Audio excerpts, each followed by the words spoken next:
On today's show, we're sharing behind the scenes from our recent roundtable and sharing the fixes to the biggest challenges that were raised on the call. Welcome back to JFDI with the Two Lauras, the weekly podcast where we talk about life as a freelance social media manager. We're here every Tuesday with tips and advice to help you to create that freelance business you were promised. A couple of weeks ago, we hosted a roundtable where we were joined by over 100 freelance social media managers who wanted to charge 4 figures this year. And we had some really interesting discussions. So on the show today, we're going to dive into the struggles that people are having, the common themes that are stopping people from charging more, and some of the ways that you can overcome them. But before we do that, I just wanted to remind you that the Social Media Managers Toolkit is back and open for enrolment. And we're here to support you for the next 12 months and help you to charge 4 figures and beyond. And we've already had students hit that number. In fact, within just 11 days of joining, one of our students had charged 4 figures with a brand new client.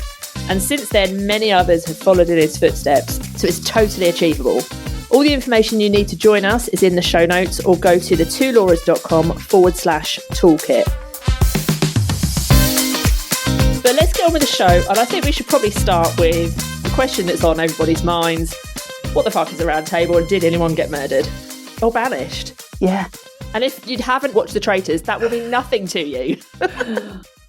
We are the traitors.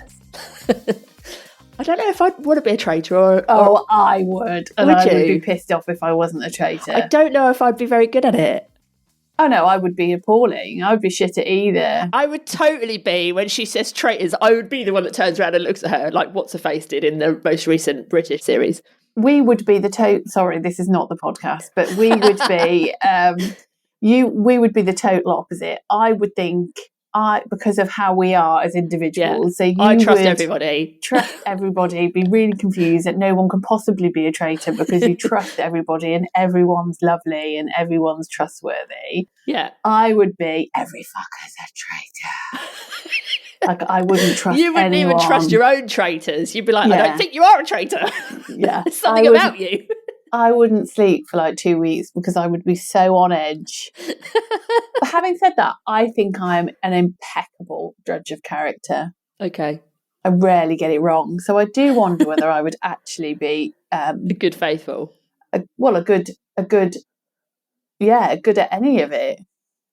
Well, maybe you should apply for the next series. Yeah, my son Stay wants tuned, me folks. to apply. See you on the big screen. Anyway, we're not talking about, well, we are talking about traitors, but that's not what we were talking about when we were talking about our roundtable. Yeah. So in our terms, a roundtable was an opportunity to bring people together to have just conversations and discussions about like charging and how much to charge and all of that sort of thing. And there was a couple of reasons we did it. And look, let's be totally honest. One of the reasons was totally selfish. Like, we totally did it for a selfish reason, because who doesn't do things in their business for selfish reasons? And so one of the reasons that we did it is because we wanted to check that we were still right about your struggles. Because like we feel like we got a good finger on the pulse, right? But you have to check these things. Yeah, we've always felt like we are in a lucky position that we are marketing to ourselves, really, because we're freelancers ourselves. We have been freelancers and self-employed for a very, very long time. So we've always felt like, as you say, the finger has been on the pulse, but it's good to have a reality check. And I would push back that it's not selfish. I'd push back that anybody should be doing it. It's market research, isn't it? Yeah, but everyone should be doing it for their own selfish reasons. That it's selfish, isn't it? But yeah. Yeah, but that's not a negative thing. No, not in a negative way. But that wasn't the only reason we did it. We definitely also did it to help people, and to help people, to give them tips, advice, to clarity, leave people feel motivated and, feel like, this is achievable. And I feel like we came off that call having done that. Yeah. And I think it was a good opportunity for people to see us as well, to engage with us, like not one-to-one because there were like 100 people there, but to be able to see us for who we are, see that we're the, very no bullshitty, very cards on the table, an open book. So it was good from that perspective as well, from a kind of relationship building. And we've had some nice chats with people since. Definitely. And we'll get into the common themes in a second. But before we do that, I just wanted to say, this is totally something that you could be doing with your audience, your existing clients, future clients, people who are in your DMs. Just invite them to come along to a round table to discuss whatever topic it is you want to discuss that will help you to sell your services. Like it was such a good use of our time. Yeah, absolutely. And it doesn't have to be 100 people either. No, like 5 people would have been plenty. Yeah, absolutely. So don't feel like, oh my God, I can't get 100 people. Like, it doesn't matter. No, absolutely not. So anyway, should we dive into these themes? Uh-huh.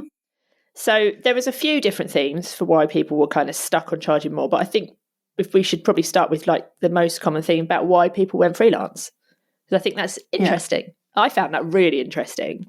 It is. I could have probably just spent the whole hour talking about that, to be honest.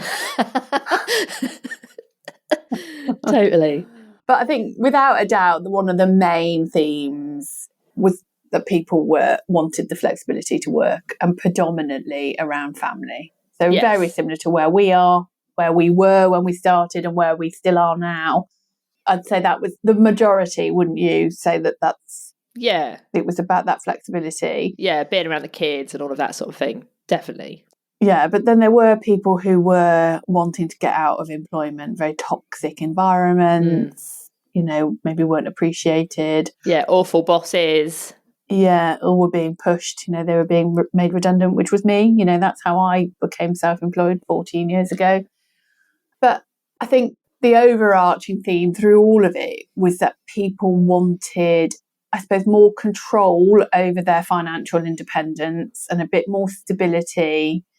So maybe they're already freelance, but they don't feel like they have much stability, maybe because they're working with shitty clients. They're not kind of retaining, so they want that shift to be, have more control over their own destiny without wanting to sound a bit too very woo for twatty. You. Yeah, it did. Yeah. Twatty, woo, yeah. Yeah, definitely. And that really resonated with us. It's very much aligned with who we are, what we want as individual people, but also what we want our business to help people to achieve. So it was good for us. It was very reassuring. Yeah, definitely. And like we all want that flexibility, that freedom in life, the opportunity to know that sometimes we need more money than other times and have opportunities to do that. And I think there was a general feeling in the chat, maybe it was just me projecting my own feelings, that the thought of going back to employment kind of fills us with dread. And I think that kind of was the same for a lot of people. And I think there's lots of levels to that, isn't there? There's the practicalities. Oh my God, working 9 till 5 or what have you. Just thinking about having to drive to work and find a parking space.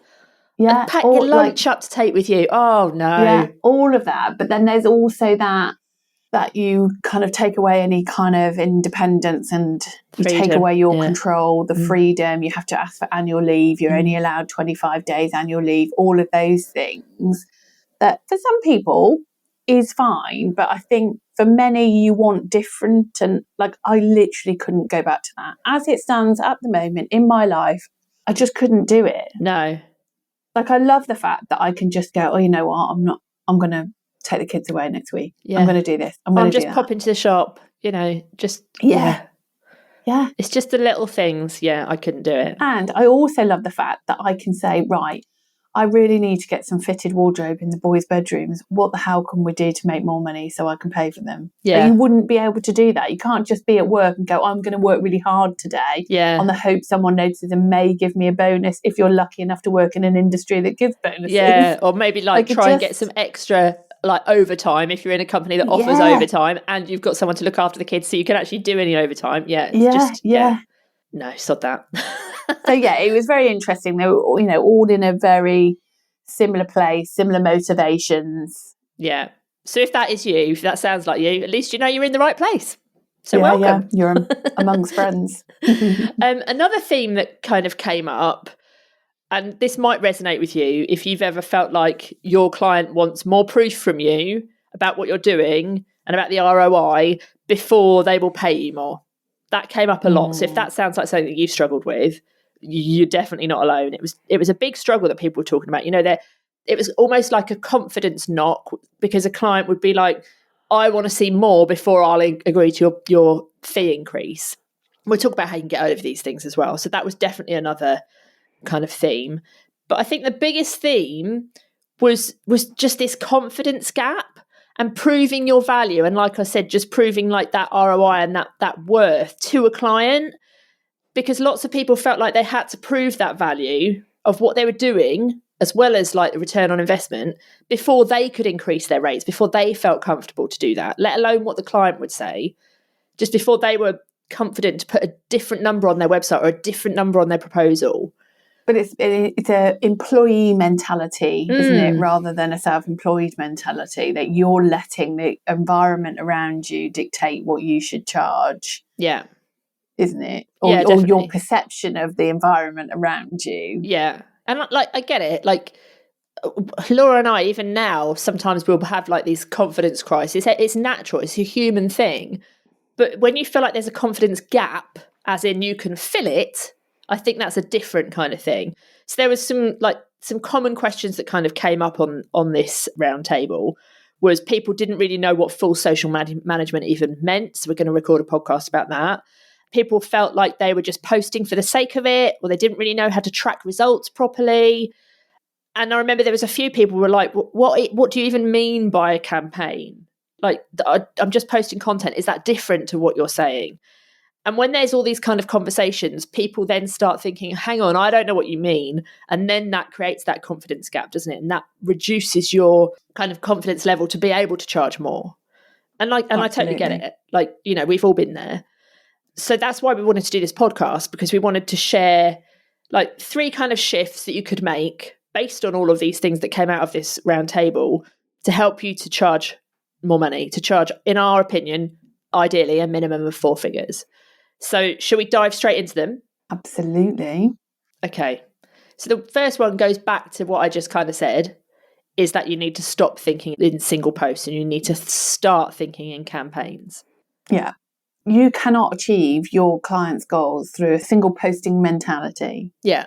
Should we explain what we mean by that? Like, what we mean by a single posting mentality is like, you're like, right, I'm going to create some content. Okay, this post is going to be about this. Okay, I've done that. Right. Okay, next post is going to be about this. Okay, I've done that. Oh, what content should I do next? Pillars. Yeah, it's the whole content pillars thing, isn't it? Where you're only thinking about the content pillars and the posts on an individual basis. Not, what's coming after or what came before. Yeah, you're thinking, right, I'm going to post 5 times this week and each post has to align with one of my content pillars. Yeah. So one's about X, one's about X, and if you do that, like every Monday, I'm going to post a motivational quote. Every Tuesday, I'm going to post a sales post. Every Wednesday, I'm going to do something else. If your audience never goes on social media on a Tuesday, you're fucked. To put it mildly. You know? So I really think that you can't work like that anymore. Ever. No. We shouldn't ever really. It's all campaign-driven marketing. It's campaigns in marketing of all. It's not a new thing. No. This is everyone works in campaigns, but it seems to have fallen slightly in the social media marketing world. Yeah, it's weird. And I don't know why that is, but I think it probably comes from the fact that everyone thinks they can be a social media manager. Yeah. And, you know, the man down the road's uncle's daughter's son, oh, well, he knows how to create TikToks, therefore he can be a social media manager, without understanding the marketing behind it and the strategy behind it, and also understanding how people use social media, because that's what people always forget. Yeah. This definitely isn't about trying to beat the algorithm. This isn't trying to post so you can trick and the hacks. This isn't about that. This is about getting the best results for your clients in a way that the audience are most likely to take action. Yeah. So campaign-based strategy is the way to do that. And it's where your content, you're not posting randomly. And I know if you're using content pillars, you might not think you are posting randomly. But when you're only like, oh, have I already spoken about this content pillar this week? That is posting randomly, really. It's that all the content works together to build that momentum, to get people from being a complete stranger to the business to being ideally loyal returning customer. That's, you know, if it's something they can buy multiple times, obviously a returning customer. If it's not, then, you know, just that they have actually bought something or become a lead or whatever the goal is. But you can't do that when you're posting randomly. So what we mean by a campaign would be that your content works in phases, right? So the first phase would be that you are building visibility. So you might be growing a whole new audience. You might just be getting your existing audience to actually see your content. Then you would move into building that relationship with people so that they actually trust you. They know what the brand is about. They know what they sell. They know why they need it, all of that stuff. And then there's a whole conversion piece of that campaign where you're getting people to take action, whether it is that they are going to a website to buy something, whether it's that they're signing up to a lead magnet, or they're, putting their details in to get a call and become a lead, whatever it is, there is some form of conversion. And that's your campaign. It's kind of all wrapped up in a little campaign where they've got these 3 phases. You end the campaign, you then go back to the beginning. You go back and do more visibility. Then you build the relationships again. Then you do the conversions again. And it's just a rotating campaign that may look different in terms of what's actually the content in that campaign, but you're always working on this strategy because that's how you get people to take action. You're not hoping, I hope they open their Instagram app on a Tuesday afternoon when I've just posted. Because if they don't, like Laura said, you're screwed. Whereas if your conversion phases are, has done its work in the visibility and relationships so that people are waiting, ready to buy that thing or ready to sign up or, whatever it is. And you've then got enough content going out so that even if they're not on a Tuesday, they might see it on a Wednesday or a Friday morning, wherever. And even if they don't see that content, you've done all the work. So they're like going and looking for you so they can take that action. And that doesn't happen with single posts. I can already hear people going, but that wouldn't work for my client. Like, find me a client it wouldn't work for. Yeah. Now, don't get me wrong, some campaigns may be massive. The consideration period of the product may be huge that you need a longer campaign, or the brand or the product might be brand new, so it just needs a bit more warming up. You need to build that new audience potentially. So some campaigns may be longer, some campaigns may be quite short. And it's going to vary from every single business, every product, every service out there. But using a campaign strategy, you're far more likely to get your audience or your client's audience to take action than just whacking out a content pillar-based post. Yeah, 100% agree. So that's the first shift. Just shift how you start thinking about the content, and that will fill that confidence gap. If this is something that you really struggle with, it's not something you've ever tried before and you want to learn more, we cover all of this and a lot more in our social media marketing program, which is called Social Proof. The website for that, and we'll pop the link in the show notes, is thetwolauras.com/social proof. Okay, so shift number 2 then comes back to, again, one of those confidence gaps, and the confidence gap being that people don't really know about the tracking and the proof of the ROI. So you need to learn how to track and communicate those results. The big mistake that people make, a lot of social media managers make, especially if you're like brand new or you've only worked with clients who kind of say to you that they want engagement or they want followers, is that you focus on those numbers, those what we would call vanity metrics, the engagement metrics, maybe how many video views, all of those sorts of things, instead of the actual business impact. So if you are focused on those numbers, and you're reporting those numbers to your client, you're like, oh yeah, we had 25,000 views on this reel this week. They don't give a toss about that. That doesn't mean anything to their business. Well, they give a toss as long as you say, we had 25,000 views on this, and then we saw a massive increase in our traffic to the website, and there was an increase in sales that day. They're interested then. Yes. But they're not interested if they go, we got 25,000 views this week and nothing happened. Yeah, exactly. Because if anything, it makes them go, well, what are we doing? Yeah. And they could have had all of that increased traffic on their website. They could have had loads of sales. But if you are not, telling them the story that you posted this reel, it had loads of views, and then this happened, they're not aligning the two. Why would they? No. It's not in their mind. No. That's not their job. It's your job to tell that right story. But it's also really important that you measure and you report on the analytics that actually matter to the client.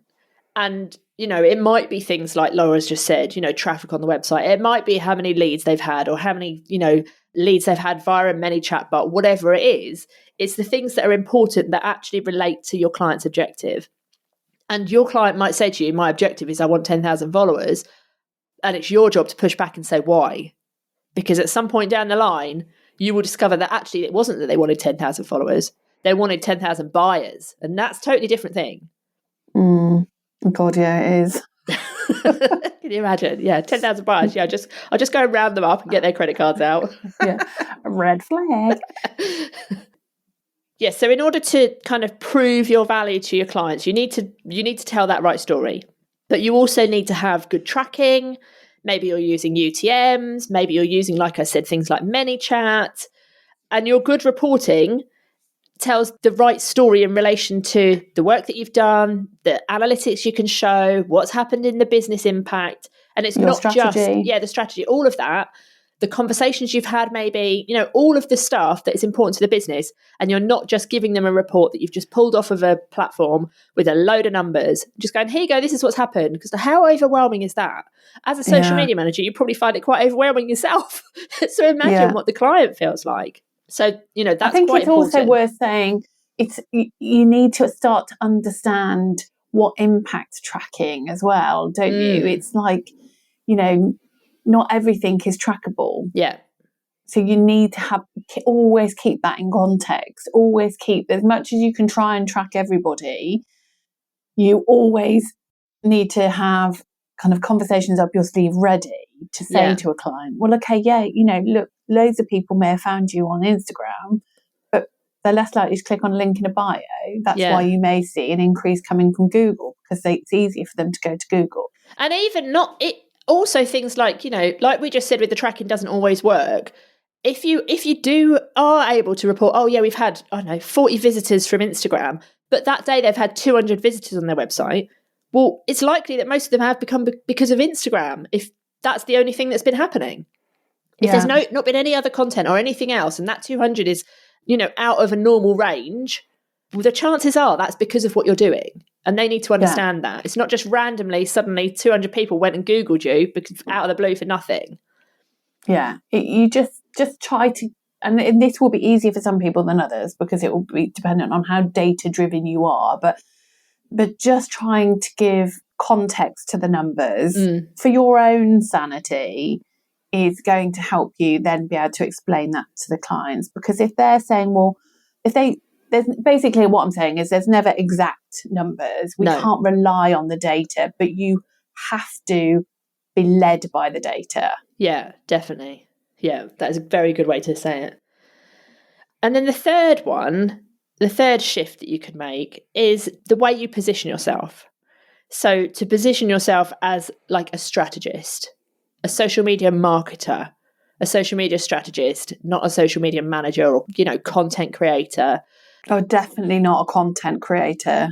If you do want to just be a content creator, that's fine, but that's not what this is about. That's not what social media management is about. No, but even, just think like a content creator. I would consider a content creator a teenage kid who's, and it's not all teenagers, but this is my example, a teenage kid who does Get Ready With Me on TikTok every day. Yeah, that's or someone who's just creator. creating Canva templates without any testing and, creating content without testing, without being in Instagram all the time, actually creating the reels, using trial reels, testing, all of that stuff. Yeah. They're either striving to get an argument across or a passion project across, or they're trying to become influencers. It's not social media marketing. They're not trying to sell a product or service. Yeah. I think what I'm trying to say, though, is more in how you're speaking to your clients and how you are positioning like your proposals and what you do. Like we always talk about, not having packages that are like, I'm going to post 5 times a day, what have you. This isn't an admin kind of task. It's not a task-based role. It's not that you're going to say, I'm going to create you 5 pieces of content in Canva every week and whack them in a scheduler.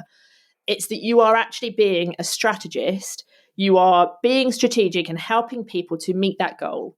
And by explaining that, you're not just getting content out there, you are creating content in alignment with their goal. You are testing different things. You are using different platform features, all of those things.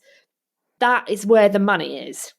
Because anyone can just go and hire or even just buy Canva templates or, go and hire a random 17-year-old to go and shoot some videos. It's the strategy that gets the results, and it's the strategy that people pay for. And yes, they may not understand what you mean by that, but when you start talking about the results that you can help them to achieve, that is very different than somebody saying, I'm a social media manager, I'll post for you 5 times a week. It's how you position the money that. is in the marketing, as we will often say. Exactly. And if you want to be a high-paid social media manager, it's about you guiding your client in what they need and what you need to do, rather than you taking orders from them about how many times you're going to post every week. You're the person who is in control of what you're actually doing. Yeah, you're telling them what the campaigns are. You're telling them how often you're going to do the campaigns, when the conversion stuff is happening, in alignment with deadlines and launches or whatever it is that they're doing. You're telling them, we're going to test this, and if they don't like it, you need to explain to them why you're testing it. So it's not just there going, oh, that doesn't really meet our brand style. Okay, well, let's test what happens when we do this. And you're having those conversations so that the people who are paying you kind of see your expertise. Even if you don't feel like you're an expert, you know more than them because you're having these conversations with them. Yeah, and I think like all of the issues that we've kind of covered today, I can totally understand why people have come to those conclusions. Totally. Or have those struggles, because the amount of messaging out there about social media and social media marketing and being a social media manager is scary. It's honestly, it gets my back up a lot that people position social media as, or being a social media manager as, oh, it's a job you can do when your baby naps. You can do it in between loading the dishwasher and putting your laundry on, all that bullshit. And there's people who are saying, oh, the best way to price your business is by having gold, bronze, silver, bronze, silver, gold packages. And you've got to tell people how many times you're going to post a day. There is a lot of messaging out there. And, there's only Laura and I trying to fight the corner, and there are others. But that is not how you are and operate as a social media marketer. So I get why people are confused. I get why people are having a confidence crisis, because actually the reality, they've come along and said, okay, I'm going to do this, I'm going to post 4 times a day. Then they're not getting results for their clients, and then they're panicking, and they're looking at the data and they don't understand what the data's telling them, and it's knocking their confidence. Like, I totally get it. But I think there is things you can do to change that. And hopefully now, if you're listening to this, you're in our world and you'll continue to be in our world, and follow us on Instagram. We share loads of tips, advice about all your business kind of decisions you need to make, about content, about everything. So do come and follow us on Instagram if you haven't already. We are at the 2 Lauras on all social media platforms, to be honest, but we're most Don't bother following us on LinkedIn. You'll just be disappointed. No, definitely don't send us a message there. It takes me about 3 days, and normally I just do mass delete because they're spam. So yeah, do come have the conversation with us. Ask us questions. We are here to help. You can sign up to our daily emails. Loads of resources on our website. Don't kind of suffer in silence of being confused and conflicted social media managers. Just come and ask for help. Yeah, agree. I went on a bit of a. That was like my. I was like, are you ever going to stop talking so I can get a word in? Sorry, I'll shut up now. But no, I think you said it all, so we might as well just wrap up. Thanks, Laura. Oh, brilliant. Anyway, anytime. We maybe we'll host another roundtable at some point in the future, so keep listening out for that. But for now, I'd like to. Yeah, same. But for now, we'll be back same time, same place next week, and hopefully we'll see you on Instagram in the meantime. Ta-ra! Take care. Bye.